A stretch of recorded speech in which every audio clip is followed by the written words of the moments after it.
아파트 매매는 부동산 가격 변동의 선행지표로 생각되고 있다.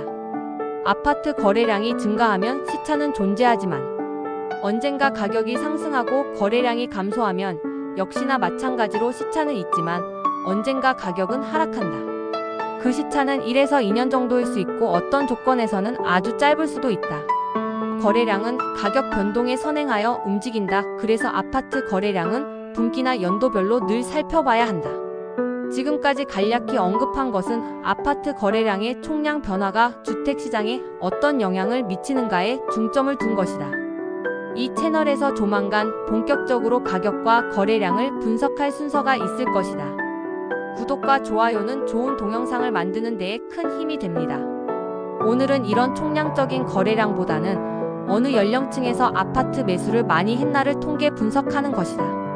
당연히 돈이 있는 연령층에서 많이 매수했겠지라고 생각할 수 있겠으나 나이 많은 연령층들은 이미 주택을 보유하고 있다. 임대나 자본 이익을 기대하고 또 살 수는 있겠으나 다주택에 대한 중과세 제도로 인하여 실익을 따져보면 쉽게 결정할 수 있는 것도 아니다.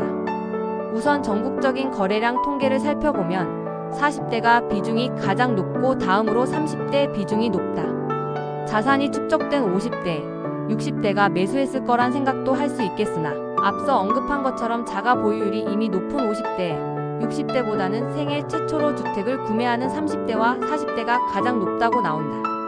이는 30대, 40대는 직장 생활을 시작하거나 중견간부 연령대이고 소득 흐름이 좋아 금융권에서 주택담보대출을 받기 쉬운 연령대이다. 50대, 60대면 퇴직하거나 퇴직 준비 중인 연령대이고 이미 주택을 보유한 계층이기 때문에 오히려 아파트 매수에 적극적이지 않다. 그런데 이런 전국의 평균 비중에도 불구하고 아파트 매수의 30대가 비중이 가장 높은 지역이 전국에서 3곳이 있는데 서울, 경기도 그리고 울산이다.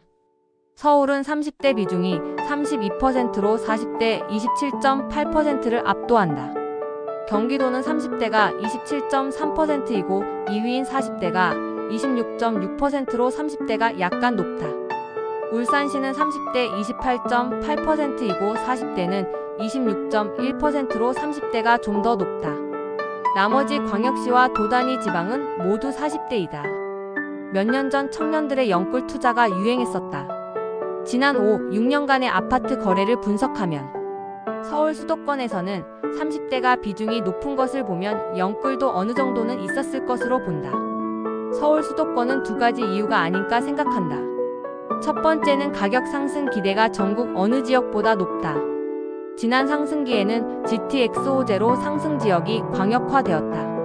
두 번째는 직장이 서울 수도권에 많이 몰려 있어서 아닐까 생각한다. 그 이후 주택 가격은 크게 하락하고 금리는 상승해 2020년, 2021년에 주택을 구입한 연령대의 생활은 여러 면에서 힘들었을 것으로 보인다.